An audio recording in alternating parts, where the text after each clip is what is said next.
सबसे पहली बात, तुम सोचते हो कि तुम लोगों को ऑब्जर्व करते हो। तुम्हें लगता है किसी का झूठ पकड़ लेना या फिर किसी की बॉडी लैंग्वेज रीड कर लेना साइकोलॉजी है, बट ये सरासर गलत है। ये बस एक सरफेस लेवल का ट्रिक है जो हर दूसरा इंसान आज इंटरनेट पर पढ़ रहा है। और इस बात को भी याद रखना कि आज मैं तुम्हें कोई पुराने जमाने की चालाकियां नीतियां नहीं बताने वाला कि लोगों के सामने चुप रहो जैसी बातें तो बिल्कुल नहीं करने वाला। Silence is outdated.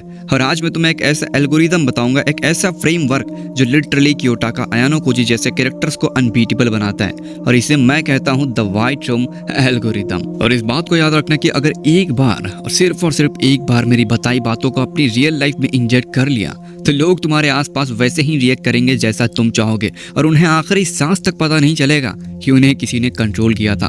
और याद रखना कि इस वीडियो में काफी सारे पार्ट ऐसे हैं जो बहुत ही ज्यादा इंपॉर्टेंट है, तो स्किप करके तो बिल्कुल मत देखना दोस्त। अगर स्किप किया तो काफी कुछ मिस कर दोगे, फिर बाद में मत बोलना भाई कि ये तुमने क्या बताया। बाकी जो वीडियो देखता है मैं दावे के साथ कह सकता हूँ भाई तुम लेजेंड बनने वाले हो। तो चलो करते हैं बिना किसी नौटंकी के वीडियो को स्टार्ट। तो अब हम स्टेप नंबर 1 पर आते हैं, और ध्यान से सुनना क्योंकि नेक्स्ट 2 मिनट में जो भी मैं तुम्हें बताऊंगा ना वो तुम्हारे क्लास, तुम्हारे ऑफिस और तुम्हारे फ्रेंड सर्कल का पूरा स्ट्रक्चर हिला कर रख देगा। तुम लोगों से एक सवाल है मेरा, भीड़ में सबसे बड़ा टारगेट कौन होता है? जो सबसे ज्यादा शोर मचाता है या फिर वो जो बिल्कुल चुप रहता है और अजीब लगता है? कुछ लोग मुझसे कहेंगे भाई दोनों। इसलिए हमारा सबसे पहला स्टेप है स्ट्रेटेजिक इनसिग्निफिकेशन, यानी जानबूझकर अपने आप को बोरिंग बनाना। ध्यान देना, मैं किसी वॉइड या फिर किसी इम्पटी इंसान की बात नहीं कर रहा हूँ, बल्कि मैं बात कर रहा हूँ एक एक्टिव कैमोफ्लेज की। चलो अब मैं तुम्हें बताने वाला हूँ कि इसको रियल लाइफ में अप्लाई कैसे किया जाता है। देखो, मान लो तुम किसी नए कॉलेज में गए हो या फिर किसी नए ग्रुप में बैठे हो, और आम लोग क्या करेंगे? या तो अपना जलवा दिखाने की कोशिश करेंगे या फिर कोने में चुपचाप बैठ जाते हैं जैसे सब उन्हें वीक समझते हैं। तो तुम्हें क्या करना है? देखो, तुम्हें ग्रुप का एवरेज बंदा बनना है। और अगर वहाँ लोग गेम की बात कर रहे हैं तो तुम अपना इनपुट दो, पर इतना नॉर्मल दो कि किसी को तुम्हारी बात याद ना रहे। तुम्हारा गोल है सिस्टम के अंदर घुसना बिना सिक्योरिटी अलार्म ट्रिगर किए। और जब तुम एक नॉर्मल और एक इनसिग्निफिकेशन इंसान की तरह बिहेव करते हो तो लोग तुम्हारे सामने अपना गार्ड डाउन कर देते हैं। वो तुम्हारे सामने अपनी असलियत, अपनी वीकनेस बोलने लगते हैं, क्योंकि उन्हें लगता है कि ये तो हार्मलेस है, इससे क्या ही फर्क पड़ेगा। और अगर तुमने इतना कर दिया तो भाई कांग्रेचुलेशन, यही तुम्हारी सबसे पहली जीत है, क्योंकि तुम उनके स्क्रिप्ट में एक बैकग्राउंड कैरेक्टर की तरह बन चुके हो जो एक्चुअल में पूरा का पूरा थिएटर ओन करता है। लेकिन बात यह भी है कि सिर्फ बैकग्राउंड में रहना काफी नहीं है। अगर तुमने डाटा कलेक्ट कर लिया है तो उस डाटा का करोगे क्या? हाँ, बात है इस एल्गोरिदम का सबसे खतरनाक हिस्सा, एक ऐसी तकनीक जो लिटरली लोगों का फ्यूचर प्रेडिक्ट कर सकती है। और इसे समझो क्योंकि ये तुम्हारा लिटरली गेम चेंजर बन सकता है। देखो, अब मेरी इस बात को समझने की कोशिश करना कि लोग क्या बोलते हैं उससे फर्क नहीं पड़ता। जो भी बक रहे हैं ना वो सब कुछ बकवास है, लेकिन लोग कैसे रिएक्ट करते हैं वही असली डाटा होता है। और इसको कहते हैं द बिहेवियरल मैपिंग। देखो, इंसान ना एक प्रोग्राम मशीन की तरह है। जब उस पर स्ट्रेस पड़ता है तो वो हमेशा एक फिक्स पैटर्न में रिएक्ट करता है, और तुम्हारा काम है उस पैटर्न को रिकॉर्ड करना। और इसे अप्लाई कैसे करेंगे वो मैं अभी बताता हूँ। देखो, अभी जो मैं तुम्हें बताने वाला हूँ ना उस चीज को समझने की कोशिश करना और अप्लाई करना अपनी रियल लाइफ में। हाँ, लेकिन जो एग्जाम्पल मैं तुम्हें दूंगा वो शायद तुम्हारे रियल लाइफ में ना आए, तो अच्छे से समझने की कोशिश करना और किसी अच्छे तरीके से अपनी रियल लाइफ में अप्लाई करना। देखो, अपने आसपास के लोगों को ऑब्जर्व करना शुरू करना, लेकिन अजीब तरीके से घूर कर नहीं, उनके बेसलाइन डेविएशन को देखो। मान लो तुम्हारा एक दोस्त है जो हमेशा कॉन्फिडेंस से बात करता है, किसी से नहीं डरता, लेकिन एक दिन कैंटीन में बैठे बैठे किसी ने उसे एक छोटा सा जोक मार दिया और लिटरली नॉर्मल सिचुएशन में तो वो हंस देता है, लेकिन आज उसके हंसने पर लिटरली उसका मूड खराब हो गया और उसने अपना फोन निकाल कर चलाने लगा। हालांकि नोटिफिकेशन नहीं आया, जेब में था, उसने फोन निकाला एंड वो चलाने लगा। अब इसका मतलब क्या हुआ? Literally boom. देखो, मैं नहीं जानता कि तुम्हें समझ में आया या फिर नहीं आया, लेकिन ये था असली डाटा। फोन चेक करना बिना नोटिफिकेशन के एक डिस्प्लेसमेंट एक्टिविटी की तरह है। इसका मतलब उसका ईगो तो हर्ट हुआ, वो किसी और बात से मतलब उसको हर्ट तो हुआ, लेकिन वो बंदा दिखाना नहीं चाहता, वो बंदा बताना नहीं चाहता, वो अपने चेहरे पर कोई भी एक्सप्रेशन नहीं लाया, लेकिन उसने फोन निकाला, फोन चेक किया बिना नोटिफिकेशन के। वो इग्नोर कर रहा है लोगों की बातों को भाई, लेकिन उसको हर्ट हुआ है और तुमने ये चीज ऑब्जर्व कर लिया है दोस्त। तुम्हें जानकर मजा आएगा कि अयानो कोजी भी यही करता है। वो लोगों के छोटे छोटे ग्लिचेस को अपने माइंड में सेव कर लेता है, और नेक्स्ट टाइम जब तुम्हें उस दोस्त से कोई बड़ा काम निकलवाना हो ना तो लिटरली एग्जैक्ट मूवमेंट तुम क्रिएट कर देते हो जिससे वो स्ट्रेस फील करने लगता है, और फिर अचानक से एक सेफ ऑप्शन बनाकर उसकी मदद करने लग जाते हो, और वो तुम्हारे एहसान तले दब जाता है। और समझ भी नहीं आता भाई सामने वाले बंदे को कि ये पूरा का पूरा सिनेरियो तुमने खुद ही डिजाइन किया था, और लिटरली वो तुम्हारा काम कर भी देता है और उससे पता भी नहीं चलता है। और यही है द पावर ऑफ ऑब्जर्वेशन। देखो, तुम्हें एक बात बताना है मुझे, ऑब्जर्वेशन ना साइकोलॉजी का बहुत ही पावरफुल चीज है। मतलब अगर तुम ऑब्जर्वेशन सीख लेते हो तो तुम बहुत कुछ कर सकते हो।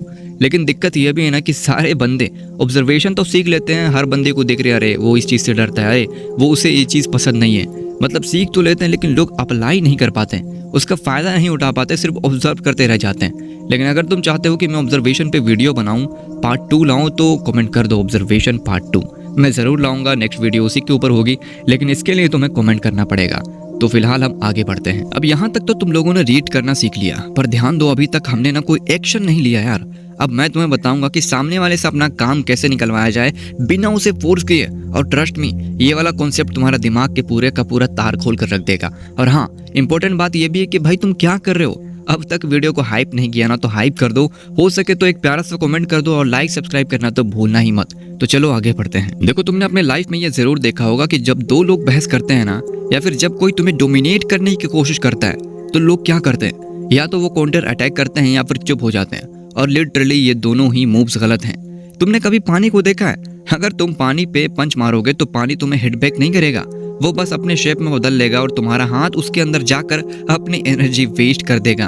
और तुम्हें सिचुएशन में बिल्कुल वैसा ही बनना है। मान लो तुम्हारे क्लास या फिर ऑफिस में एक बंदा है जो हमेशा तुम्हें नीचे दिखाने की कोशिश करता है ताकि वो कूल बन सके, और वही तुम्हारे पास आकर बोलता है भाई तू पढ़ाई नहीं करता, तेरा कुछ नहीं होगा। अब एक आम इंसान क्या करेगा? या तो खुद को डिफेंड करने की कोशिश करेगा या फिर मारा पीटी कर देगा, लड़ाई कर देगा।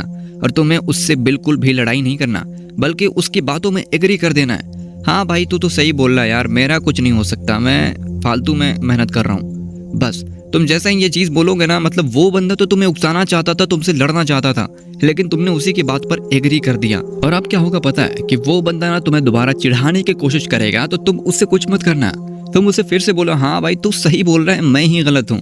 तुम्हें कुछ नहीं बोला, उसके हाँ पे हाँ मिलाना है। और लिटरली ऐसे पता है बहुत से लोग जो है ना, बहुत से स्टूडेंट या फिर बहुत से लोग चिढ़ते हैं सामने वाले बंदे से। तो तुम्हें चिढ़ना नहीं है दोस्त, बस उसकी हाँ में हाँ मिलाओ।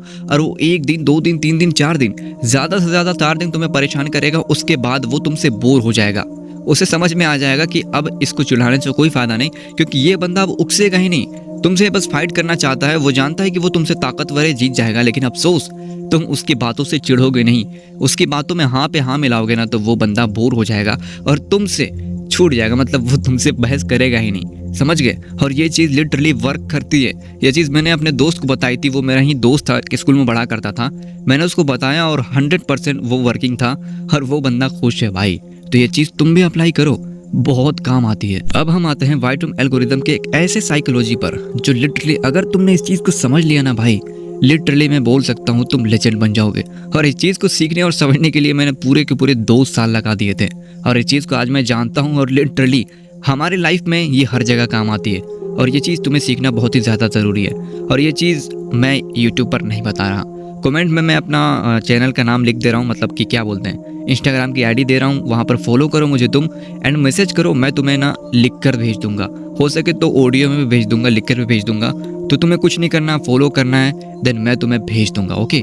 बाकी वो चीज़ बहुत ही ज़्यादा काम आने वाली है। और हाँ, हो सके तो वीडियो को लाइक सब्सक्राइब करके जाना, क्योंकि भाई बहुत मेहनत से बनाया मैंने ये वीडियो, और बहुत दिनों के बाद।